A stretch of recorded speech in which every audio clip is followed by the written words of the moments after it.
अस्सलाम वालेकुम। हम लास्ट टाइम एल्गोरिथम की एग्ज़ाम्पल नंबर 6 पढ़ रहे थे, जिसको हमने कंप्लीट कर लिया था।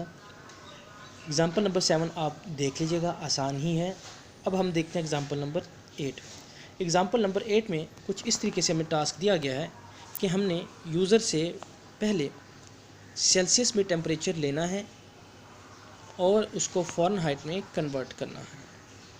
देन दोबारा से हमने यूज़र से फ़ारेनहाइट में टेम्परेचर लेना है और उसको हमने सेल्सियस में कन्वर्ट करना है। तो देखते हैं। Step 1 start.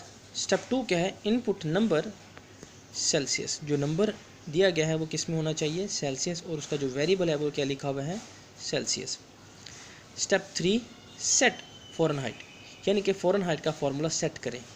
ये फार्मूला लिखने की ज़रूरत नहीं है, लेकिन ये आपकी हेल्प के लिए, आपको मुकम्मल समझाने के लिए फार्मूला बुक पर अवेलेबल है और मैंने यहाँ पर भी लिखा है कि फ़ारेनहाइट में कन्वर्ट करने का जो फार्मूला है वो है सेल्सियस मल्टीप्लाई 9/5 + 32। इस फार्मूले के ज़रिए आप किसी भी सेल्सियस टेम्परेचर को फ़ारेनहाइट में कन्वर्ट करते हैं। तो स्टेप 3 में हमारे पास क्या है कि सेट फ़ारेनहाइट। इसके बाद स्टेप 4 आउटपुट फ़ारेनहाइट, और फ़ारेनहाइट जो हमने फाइंड आउट किया उसको प्रिंट कर दें। इसके बाद स्टेप 5 इनपुट नंबर फ़ारेनहाइट। अब आपने जो टेम्परेचर फाइंड आउट करना है, यूज़र से लेना है, वो किस में होना चाहिए? फ़ारेनहाइट में, और उसको हम एक वेरिएबल फ़ारेनहाइट में स्टोर करवा देंगे। इसके बाद स्टेप 6 में सेट सेल्सियस, के सेल्सियस को सेट करें थ्रू द फार्मूला, और ये फार्मूला क्या होगा? फ़ारेनहाइट -32 × 5/9। और इसके लिए आप फार्मूला को यूज़ करेंगे फ़ारेनहाइट -32 × 5/9। अब स्टेप 7 और आउटपुट सेल्सियस, और आपने सेल्सियस को प्रिंट आउट कर दिया ऑन द स्क्रीन। और हमारी जो लाइन नंबर 8 उसमें हमने इसको अपने एल्गोरिथम को एंड कर दिया। आसान सा ही एल्गोरिथम था कि यूज़र से सेल्सियस लिया, एक फार्मूला अप्लाई किया कि वो जो वैल्यू है उसको 9 से मल्टीप्लाई करें, जो हमने यूज़र से ली है उसको 5 से डिवाइड करें और +32 कर देते हैं। तो वो जो वैल्यू दोबारा हमारे पास आएगी, रिज़ल्ट आएगा, वो फ़ारेनहाइट टेम्परेचर होगा, और हम उसको बाद में प्रिंट करवा देंगे ऑन दी स्क्रीन। फिर लाइन नंबर 5 में हमने यूज़र से मांगा एक टेम्परेचर जो फ़ारेनहाइट का था। अब हमने उसको सेल्सियस में कन्वर्ट करना था लाइन नंबर 6 में। हमने क्या किया कि जो यूज़र ने फ़ारेनहाइट की वैल्यू हमें दी थी, टेम्परेचर दिया था, हमने उसमें -32 किया और फिर हमने उसको मल्टीप्लाई कर दिया 5/9 से। अब जो हमारे पास आंसर आया है वो सेल्सियस टेम्परेचर है, और हमने उसको भी प्रिंट किया और अपने एल्गोरिथम को एंड कर दिया। अब जो हमारे पास उसके बाद एल्गोरिथम है, एल्गोरिथम 9, वो कुछ इस तरीके से है कि हमने यूज़र से 2 नंबर लेने हैं n1 और n2, और उसने ये बताया कि ये नंबर रेंज में होने चाहिए। यानी कि उसका मतलब ये होगा कि हमारा जो n1 होगा वो एक छोटा नंबर होगा, वो एक छोटी वैल्यू होगी, और n2 जो है वो एक बड़ी वैल्यू, जिससे हमारी एक रेंज क्रिएट होगी। फॉर एग्ज़ाम्पल n1 क्या है जी, एग्ज़ाम्पल के तौर पर हम ले लेते हैं 5 और n2 ले लेते हैं हम 10। तो n1 छोटा है, n2 क्या है? बड़ा। तो ऑटोमेटिकली 5 से 10 हमारे पास एक रेंज क्रिएट हो जाती है। उसके बाद उसने ये हमें मेंशन किया है कि हमने n1 से लेकर n2 तक जितने भी नंबर आएंगे इवन, उनको स्क्रीन पर प्रिंट करना है। स्क्रीन पर प्रिंट करने के लिए जो हमने फाइंड आउट करने के लिए जो फार्मूला हमें यूज़ करना पड़ेगा फॉर द इवन नंबर या फिर ओड नंबर, दोनों का फार्मूला एक है लेकिन थोड़ा सा डिफरेंस है। इवन के लिए हम ये देखते हैं कि अगर उस नंबर को हमने डिवाइड किया है 2 से और आंसर 0 आया है तो वो क्या है? Even number. एग्जांपल यहाँ पे मैंने दी है कि देखते हैं कि 4 जो है क्या वो एक इवन नंबर है। तो हम उस 4 को 2 से डिवाइड करेंगे, तो 2 × 2 तो हमारे पास आता है 4, तो रिमेनिंग हमारे पास क्या आएगा? 0। इसी तरीके से अगर हमने देखना है कि 19 जो है वो इवन नंबर है या फिर ओड नंबर, तो हम ये देखेंगे कि उस 19 को हम 2 के साथ मल्टीप्लाई करेंगे। 2 × 9 = 18 और रिमेनिंग नीचे क्या आएगा हमारे पास 1। तो 19 क्या हुआ, एक ओड नंबर। तो सादा सा आसान सा फॉर्मूला जो मैं पहले भी बता चुका हूँ कि अगर किसी नंबर को 2 से डिवाइड करें और डिवाइड करने के बाद हमारे पास रिमेनिंग में 0 आए तो वो एक इवन नंबर होगा, और अगर ओड नंबर आए 1 रिमेनिंग में हो तो वो एक ओड नंबर होगा। तो स्टेप 2 हम उसकी तरफ देखते हैं। Step 1 start, step 2 input numbers n1 and n2, और आपको बताया गया कि वो नंबर किस तरह से होना चाहिए। अब वो कहता है स्टेप 3 में कि if n1 less than equal n2, कि अगर n1 n2 से छोटा है तब क्या होगा। इस सिनेरियो में हमें ये करना पड़ेगा कि हमें एक स्ट्रक्चर लूप जो है उसको यूज़ करना पड़ेगा, लेकिन यहाँ पर उसका जिक्र नहीं है, लेकिन ये उसकी तरफ ही निशानदेही है। इसका प्रोसीजर ये होगा कि हम n1 से लेकर n2 तक हर नंबर को मोड के ज़रिए, मोड 2 के ज़रिए चेक करेंगे कि क्या वो इवन है या नहीं। तो इसके लिए हमारे पास ये सिनेरियो बनता है कि हम n1 को पहले देखेंगे कि क्या वो इवन है या नहीं, फिर हम उस n1 की वैल्यू में 1 ऐड करेंगे, फिर उसको चेक करेंगे कि क्या वो इवन है या नहीं, फिर हम दोबारा उसमें 1 ऐड करेंगे, यानी कि जैसे मैंने आपको जो एग्जांपल या रेंज दी है, यानी कि हम पहले 5 के बारे में चेक करेंगे कि वो इवन है या नहीं, फिर हम उसमें 1 प्लस करेंगे और देखेंगे 6 इवन है या नहीं, फिर 7 को चेक करेंगे, फिर 8 को, फिर 9 को और फिर 10 को, और फिर जब हम दोबारा 10 के अंदर यानी कि n1 के अंदर 1 प्लस करेंगे तो ऑटोमेटिकली वो n1 n2 से छोटा नहीं रहेगा और हमारा प्रोग्राम क्लोज की तरफ बढ़ेगा।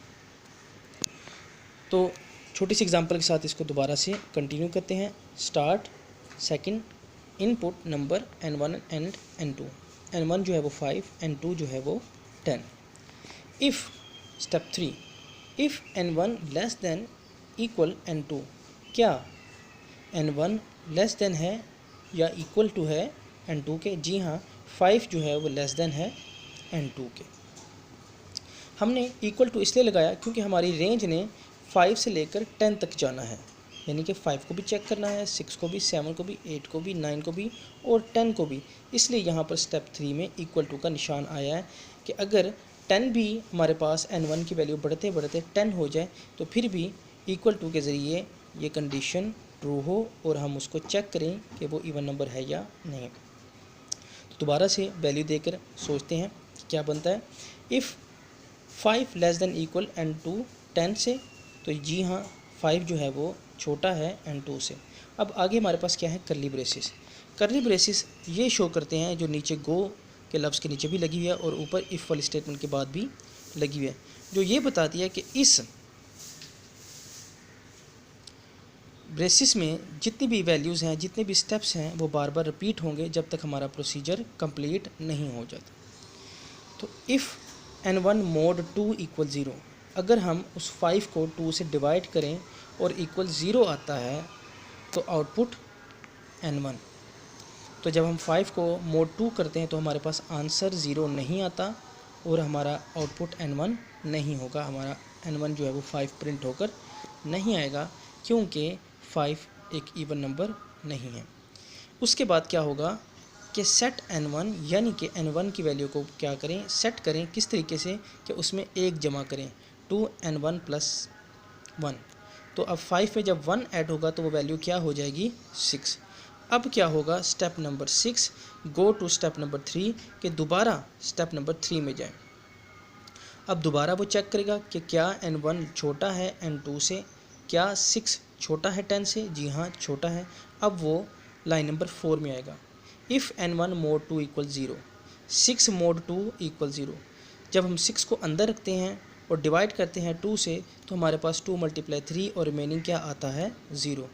तो जिसकी जो इस तरफ निशानदेही करता है कि जो 6 नंबर है वो क्या है इवन, तो हम उसको प्रिंट करेंगे आउटपुट n1 जो कि इस वक्त है 6।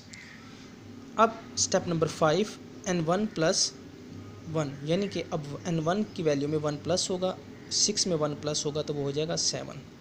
अब step number 6 go to step 3, दोबारा से वो स्टेप नंबर 3 में जाएगा कि if n1 less than equal n2, क्या 7 10 से छोटा है? जी हाँ, छोटा है। अब दोबारा से स्टेप 4, इफ़ n1 मोड 2, कि उस n1 यानी कि 7 को हम 2 से डिवाइड करेंगे। तो 7 को 2 से डिवाइड किया तो क्या 0 आता है? नहीं आता। 2 × 3 6 आता है, 7 नहीं आता, तो रिमेनिंग 0 नहीं बचता। और हम आगे जो है वो n1 को, यानी कि हमारा जो डिजिट है 7, उसको प्रिंट नहीं करेंगे। उसके बाद step 5, set n1 to n1 + 1, यानी कि अब उस n1 की वैल्यू में 1 प्लस करेंगे, यानी कि 7 + 1, तो वो क्या हो जाएगा 8। और 6 स्टेप में दोबारा हम क्या करेंगे कि गो टू स्टेप 3। जब हम स्टेप 3 में आते हैं तो n1 लेस देन n2, क्या 8 10 से छोटा है? जी हाँ, छोटा है। दोबारा स्टेप 4 के ज़रिए वो उस 8 को 2 से डिवाइड करेगा। जब 2 से डिवाइड किया जाएगा 8 को, तो 2 4 द 8 और रिमेनिंग 0। तो इसका मतलब क्या है कि 8 जो है वो इवन नंबर है और हम उसको प्रिंट करेंगे। नीचे स्टेप 5 में दोबारा n1 की वैल्यू में 1 प्लस किया जाएगा। 8 में जब 1 प्लस किया जाएगा तो 9। अब 6 स्टेप दोबारा से वो इसको जंप करेगा लाइन नंबर 3। क्या 9 10 से छोटा है? जी हाँ, छोटा है। स्टेप 4 क्या बताएगा कि क्या n1 मोड 2, यानी कि 9 मोड 2 रिमेनिंग 0 आता है। तो 2 × 4 8 आता है, जबकि हमारे पास वैल्यू है 9, तो ऑटोमेटिकली रिमेनिंग 1 बचता है और हमारे पास वो ये शो करेगा कि वो हमारी जो वैल्यू 9 है वो इवन नंबर नहीं है और वो आउटपुट नहीं होगी। अब लाइन नंबर 5 में सेट n1 टू n1 + 1, यानी कि 9 + 1, अब वैल्यू जो है वो क्या हो गई 10। तो 6 स्टेप दोबारा हमें 3 की तरफ जाएगा कि क्या 10 छोटा है 10 से? जी नहीं, लेकिन साथ ही कंडीशन है लेस देन और इक्वल।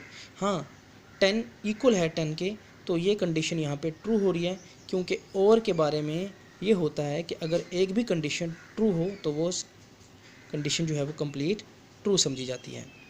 तो 10 लेस देन तो नहीं है, लेकिन इक्वल है 10 के, तो ये पार्ट ट्रू होगा और नीचे स्टेप नंबर 4 एग्जीक्यूट होगा।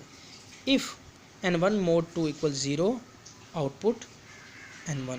तो क्या 10 को हम 2 से डिवाइड करें तो रिमेनिंग 0 आएगा? जी हाँ, 2 5 = 10 और रिमेनिंग 0, तो ये एक इवन नंबर है और हम आउटपुट करेंगे n1 को।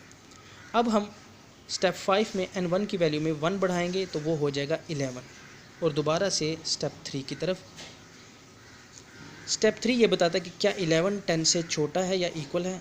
नहीं, ना ही वो उससे छोटा है ना ही इक्वल है।